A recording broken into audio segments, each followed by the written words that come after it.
Hello, you're listening to the Ace Up Your Sleeve podcast. My name is Reichen Young, a student of the Acting Company for Excellence and host of the Ace Up Your Sleeve podcast. Today, we are talking to NTPA Senior Resident Director, Jason Villarreal. Hi! Hello! Jason has been a valuable member of the NTPA creative staff since 2019, and during that time has directed dozens of successful shows, as well as teaching acting, makeup, and costume classes. Jason began his journey with the performing arts, studying dance. In 2006, he moved to Dallas to attend the University of Texas at Arlington, where he graduated with a BFA in theater performance. Before joining the NTPA team, Jason performed in multiple national tours, including Dora the Explorer, Rapunzel, A Very Hairy Fairy Tale, and A Christmas Story. Welcome, Mr. Jason! Hi, hello! We are so unbelievably excited to have you on the show. We have been wanting to interview you forever. I'm excited too. I've been like wondering when I was going to get a chance to do this. I'm really excited to be here with you guys. Alrighty, let's kick it off. So, first, what originally sparked your interest in theater? This is such a tricky question because, why do any of us do this? I think mostly when I was a kid, it just was always fun to be creative and loud. But as I've kind of matured in this field, one of my mantras is creating art. And so to provoke thought, to provoke conversations and opportunities to grow and learn from other people's experiences. So I think while that has morphed throughout my lifetime into different aspects, I think ultimately I enjoy the idea of escapism and allowing somebody a space to let go and be entertained and not worry about whether the joys or the woes that sit outside the theater doors, but to find themselves in a space where they can be entertained, wonder, and contemplate what the message is or what this show or what these actors are trying to tell them. And so, I do it to help people grow, to learn, and to understand that we all come from different journeys of life. Exactly. So I think that's why. And so earlier you said escapism. What is your definition for that, and what does it mean to you? That's a good question. I think, so oftentimes throughout life, we can be overwhelmed with a lot of things that are outside of our capacity to process. And so while we can overthink and overdwell on things, oftentimes we do need to allow ourselves the break to kind of just put that on the back burner and realize that I need to do something for me. Exactly. And so taking that time to step outside those norms and allow yourself to escape, and whether that's reading the Harry Potter book for the 15th time, or watching scary movies, or dancing in your living room, or what I say in my curtain speech, pretending your backyard is Disney World. Whatever that is, it's an ability to just leave everything for a moment and know that you can find peace and then come back and revisit whatever it is that you might be wanting to escape from. Oh, that was beautiful. That was amazing. Oh my God. So before you became a director, you performed in multiple national tours. Yeah. Please tell us about that. Okay. So I recently had this opportunity to go and audition for a professional show that I haven't been out and auditioned since before COVID, since before I joined NTPA. And I always encourage my students, you don't know unless you try. And there are there's nothing in life I do regret. However, if there was anything that I do regret, it's not taking the opportunity to do something so that later on in life I look back and I say, I wish I would have done that. So with that said, I was on my journey after graduating college and just throwing my hat out at every audition that came my way. I kid you not, I think 2010 and 11, I spent so much money on headshots. Just I think I had booked at least anywhere from 12 to 30 auditions a month.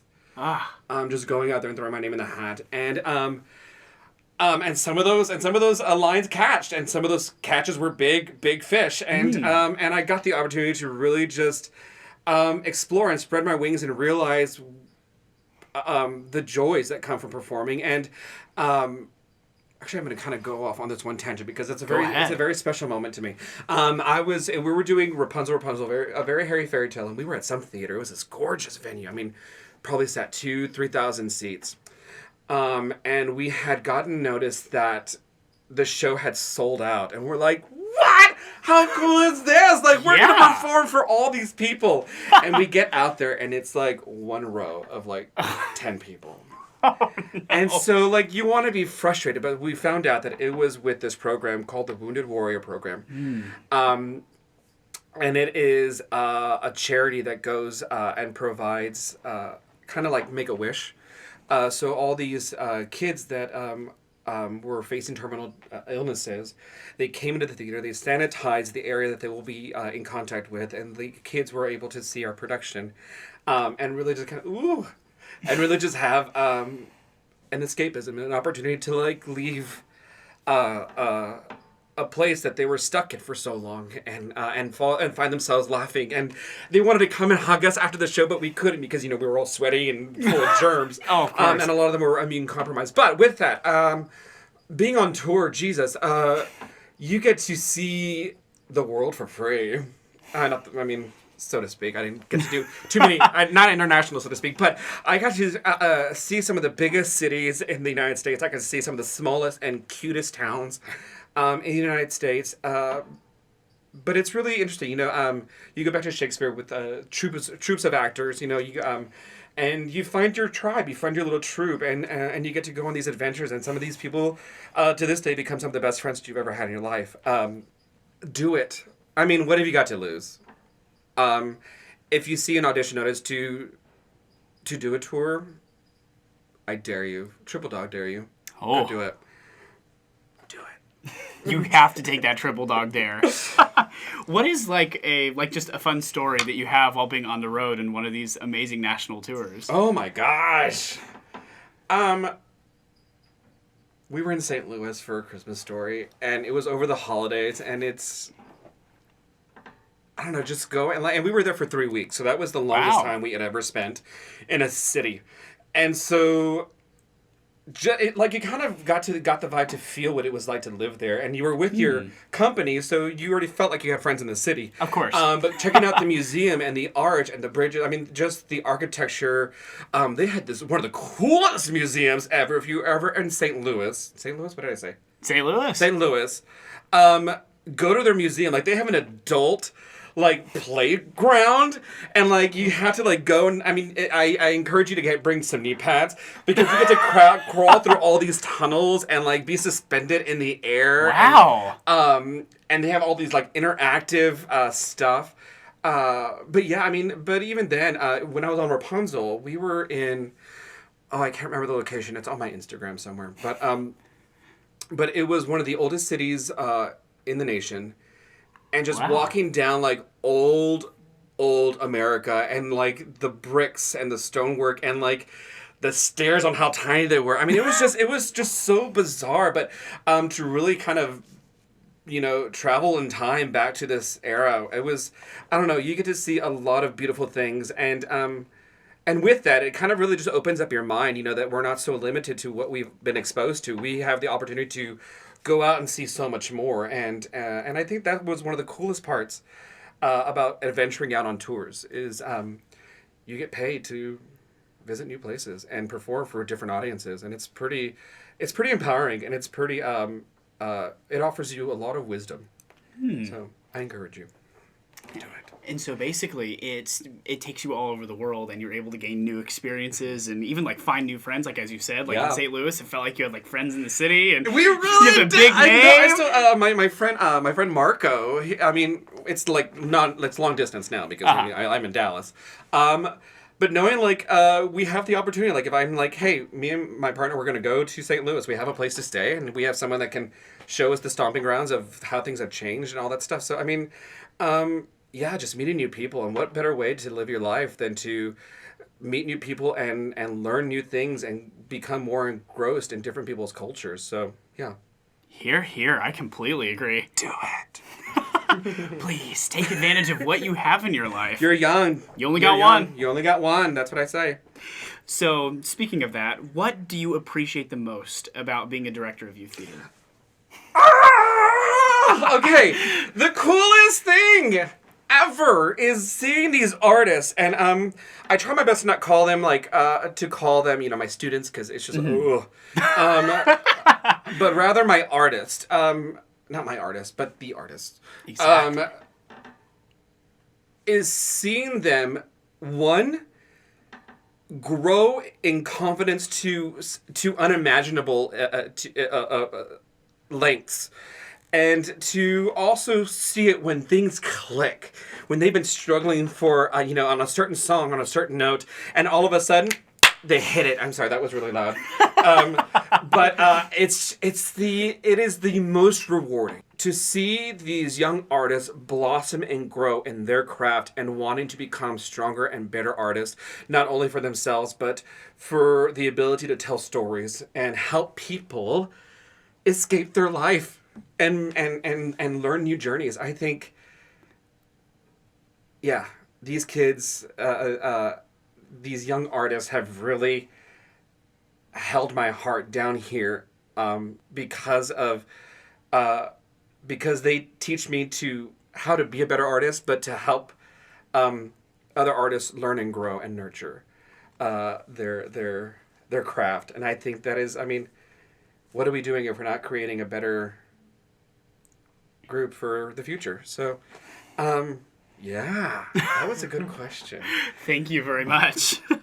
And as you were saying earlier, like, those artists and those amazing, just unique individuals, I'm sure it's absolutely fascinating to see them grow and, like, see them change. And I'm sure, okay, now... It ages you real quick, because I'm like, you've grown 2 feet in a year, and that makes me happy for them, but sad inside. Each student that I come across, and all hold a special place in my heart.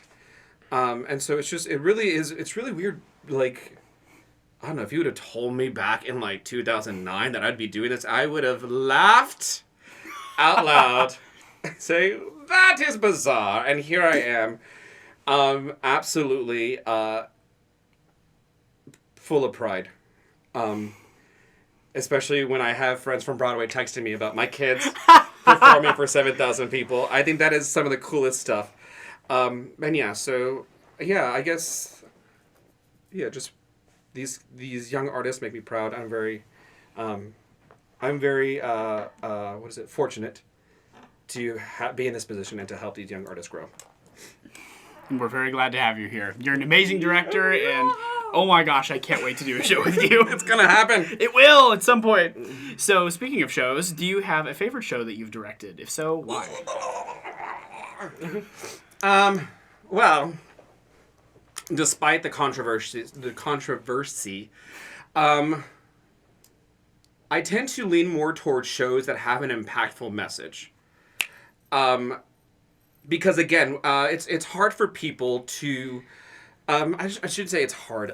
Sometimes individuals have difficulty processing other people's experiences or cultures because it's just something that they're not exposed to. So some of the most difficult shows.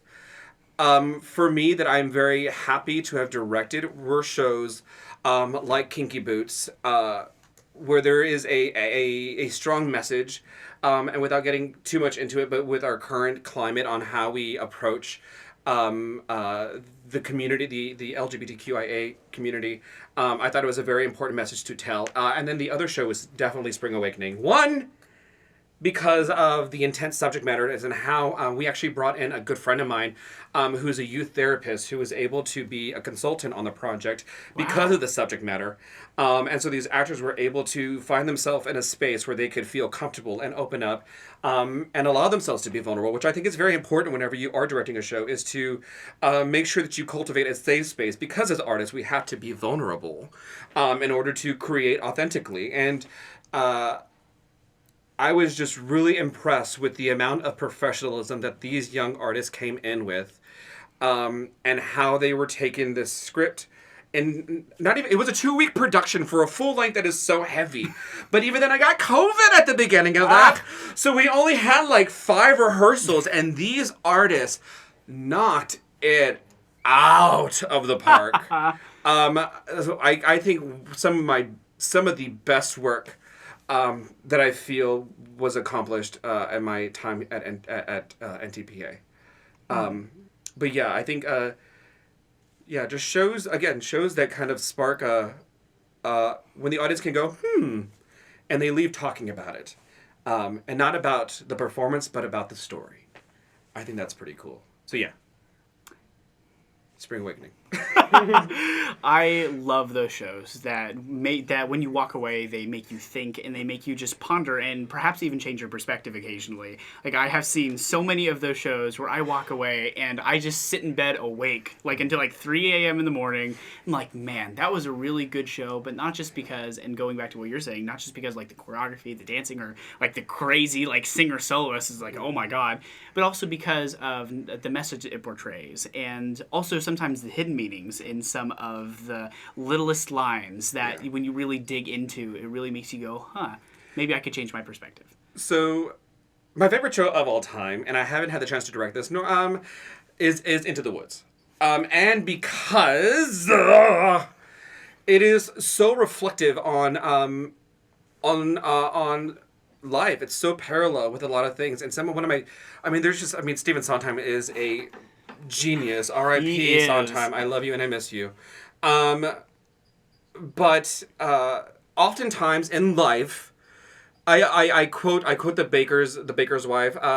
Let the moment go. Don't forget it for a moment, though. Just remembering you've had an and when you're back to or makes the or mean more than it did before. It's just so in line with a lot of things. In our youth, we are Act One. Everyone has their happily ever after, and as we journey through life, we have to realize that sometimes there's consequences for our actions, and we learn to process those and become stronger and better through those. And so sometimes you piss off a giant, and then sometimes you get a new fur cloak, I don't know, out of a wolf. But yeah, I think one of the best shows of all time is Into the Woods, and I know people are going to be like, ugh, but I'm like, get over it. Hear, hear. I love Into the Woods. It's my favorite. It is absolutely one of my favorites. All right. I had the honor of performing it a while ago, and we, especially like Latham and I, who's in here in the room, and just in case you didn't know, but we were in it together, and every single night we'd go home and we'd find a new lesson in a very small particular line. And there are 2 that I hold very near and dear to my heart. And one of them is when Cinderella says, opportunity is not a lengthy visitor. And I believe you need to, and going back to what you're saying, like, do it. Like, you only have one life. You only have so long to live and truly experience it to, like, the most, and however much you can just interpret your life your own way.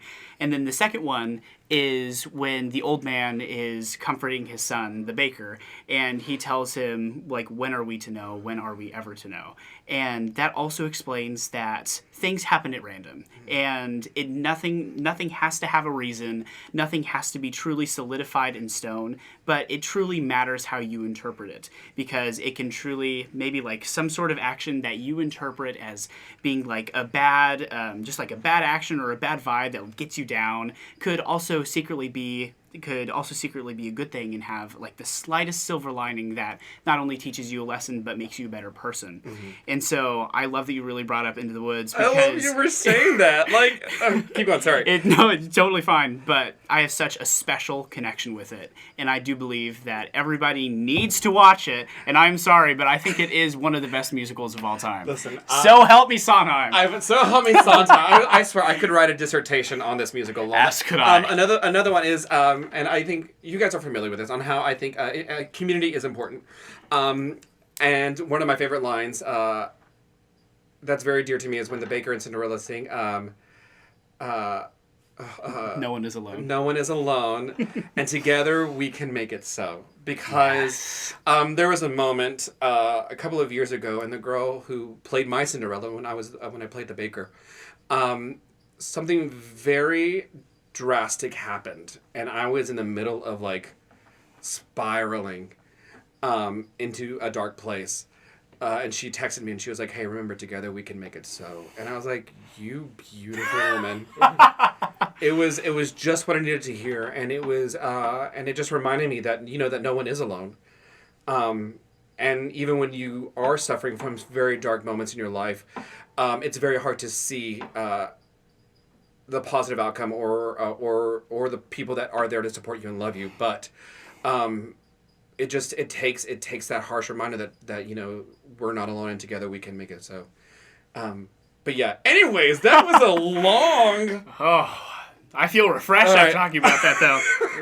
And then even like going to our listeners at home or you're in the car, whatever, just remember that someone is always on your side. And never let anybody get you down about that. Don't make me cry! Oh, I know, I'm making myself teary too. Good. I love that. Thank you for bringing that home, especially to the audience. Of course. All right, now I have to get back to the... Questions. Exactly, got to get back to it. So it is very well known that choreography is a very important element of every show you direct. Why is that? So what's so funny is, if you look at my resume, it says actor, singer, dancer. What was so funny is growing up as a kid, I don't know how very wide known this information is, but my dad was a dancer. He got scholarships to SMU and to several schools across the country. Wow. In dance. And I think, and my father will tell you this, for the longest time he was afraid to put me in dance. And that's a conversation for something else for a later time. Mm-hmm. But he just never did. He never put me in dance. And to this day, he says, my biggest regret is not putting you in dance.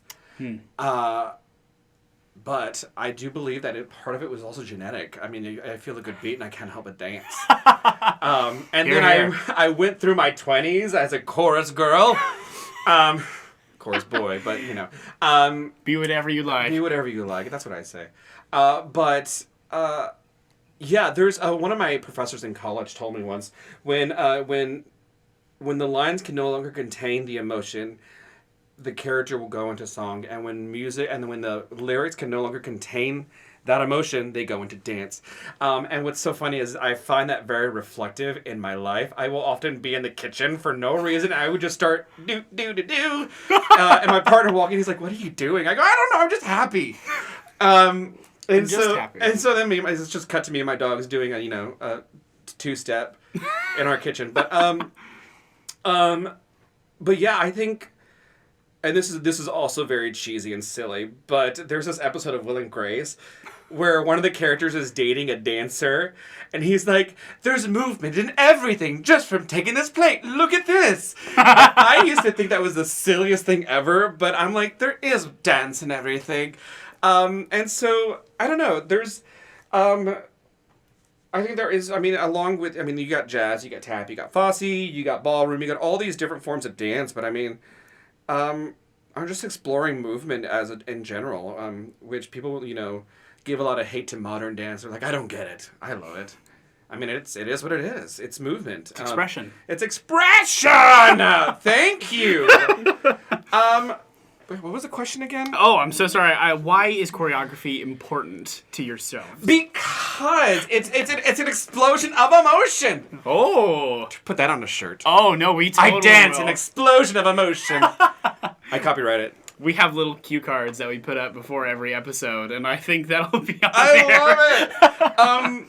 Yeah, ultimately, I just think, what better way to explore joy or explore sadness. I think that is the coolest thing when you can take movement and put it into. There was an episode of Dancing with the Stars, and it was about this guy, the choreographer who lost his mother to breast cancer, and it was one of the most gut-wrenching numbers I'd ever seen. Cut to me in the living room like,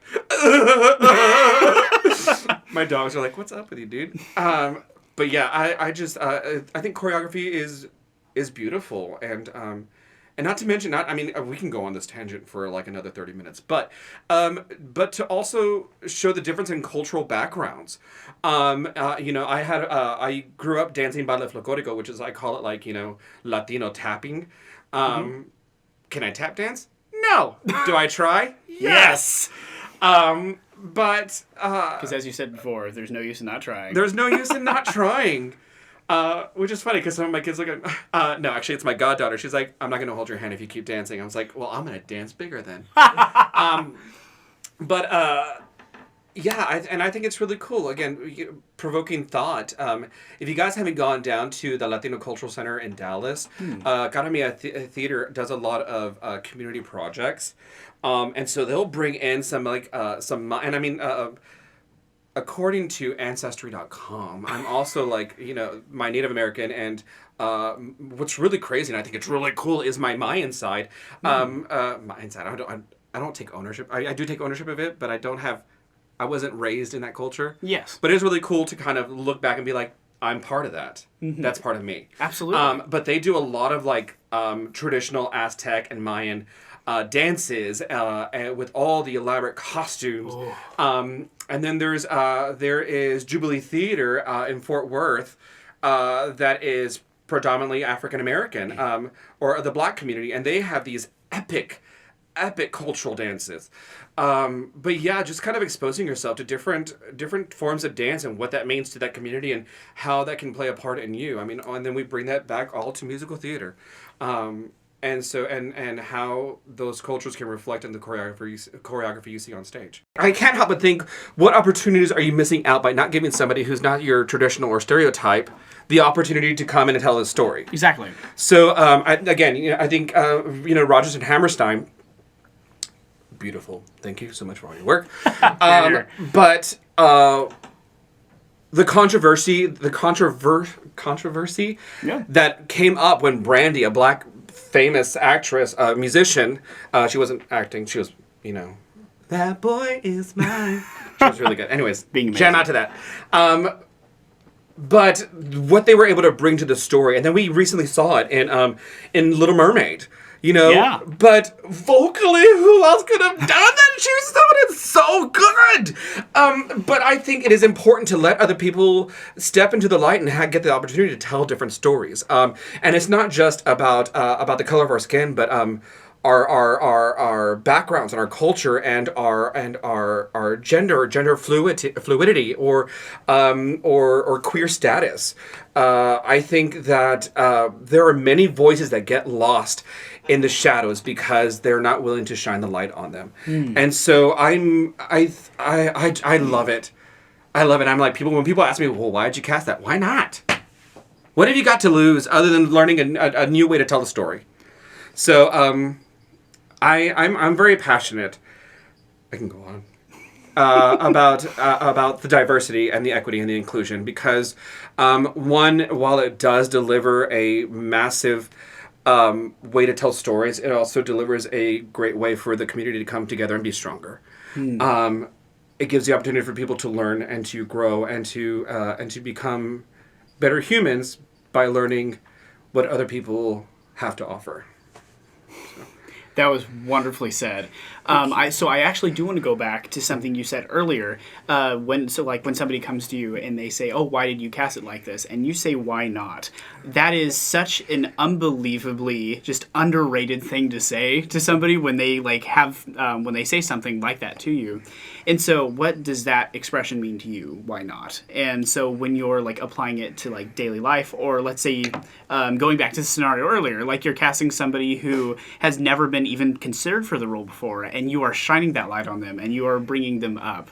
How do you feel when you do that? It's not about how I feel; it's how they feel. Because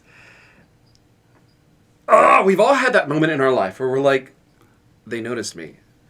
Oh my gosh, they you feel valued. You feel appreciated. And I think, and what's so weird is that sometimes the darkest moments in your life are times that, this is getting real heavy, are times that you feel you're alone. And so to have someone notice you or see you, or at least value you for your potential, what that does to the human psyche is astronomical. And so I know, looking back, I remember when I interviewed for this job, and it was Sippy, and it was Mike, and it was Lindsay, and it was, who else? I can't remember her name anymore, but Cheryl Lover? Lober. Mm-hmm. No. Somebody else. Morgan. It was Morgan, what's her face? Ah. And they asked me about this, and I said, I want to be the teacher I wish I would have had. Because oftentimes I was alone. Mm-hmm. And not, I don't even know how to, I wasn't alone, physically, but I mean, I was just lost, and I did not know what to do with all this creative energy that was like just bubbling, and it was like a pressure cooker, and I was like, it's going to explode one day, and it's You're not going to be good. looking for an outlet. And I'm looking for an outlet. And so with that, I also think about times where I was not offered a role or even considered for a role because I did not fit the stereotype. Mm-hmm. I think like a very sensitive subject. I started losing my hair at a very young age, so I missed out on a lot of the like leading male macho roles. And it wasn't until later on that one of my director friends, good friend of mine, was like, "What are you doing in the chorus?" I go, "I'm working."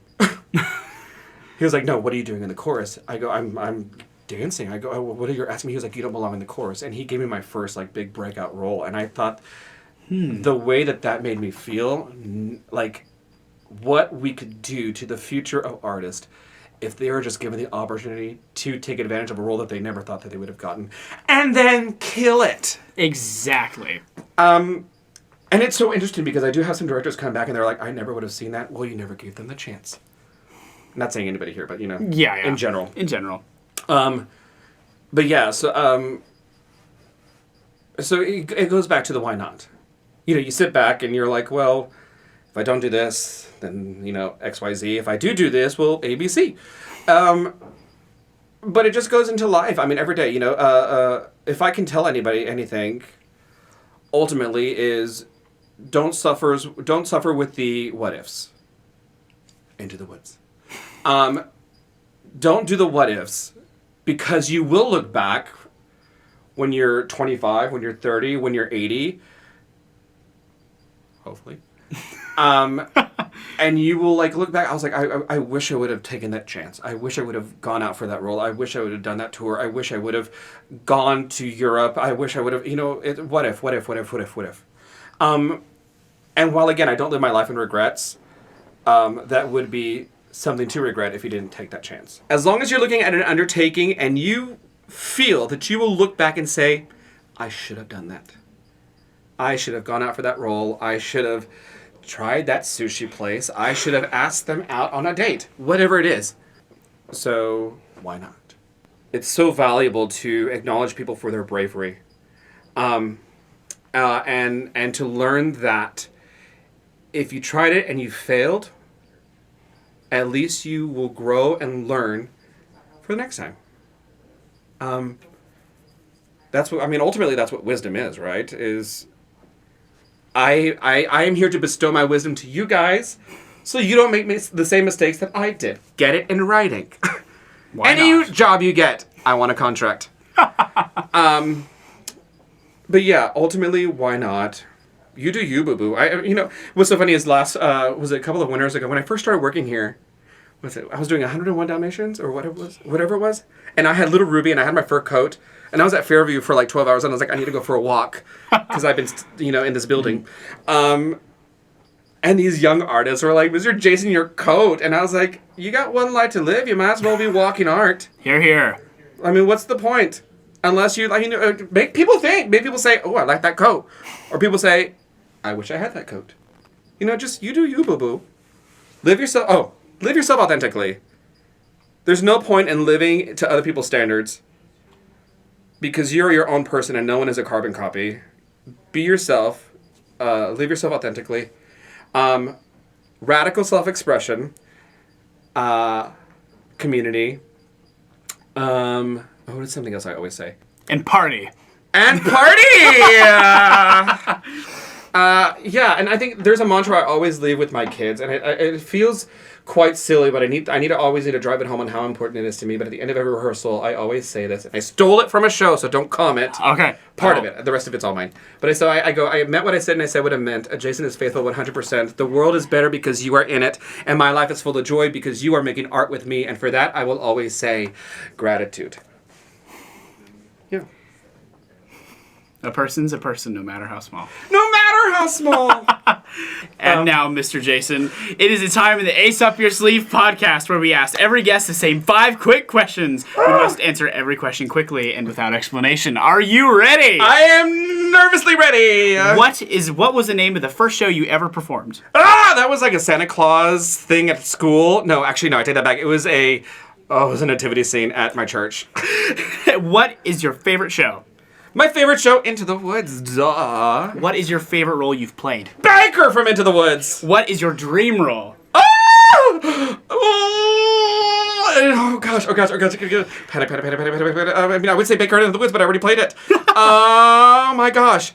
It's gonna come to me. You know what? The witch from Into the Woods. Oh, yes, please.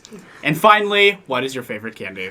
Okay. So Reese's, but just because I'm trying to watch my figure, anything sugar-free. So sugar-free Reese's. Thank you so much, Mr. Jason, for talking with us on the Ace Up Your Sleeve podcast. And not only that, giving us incredible perspective and insight onto the many different facets of life. Yeah! And until next time, I'm Reichen Young. Remember, you always have a winning hand with an ace up your sleeve.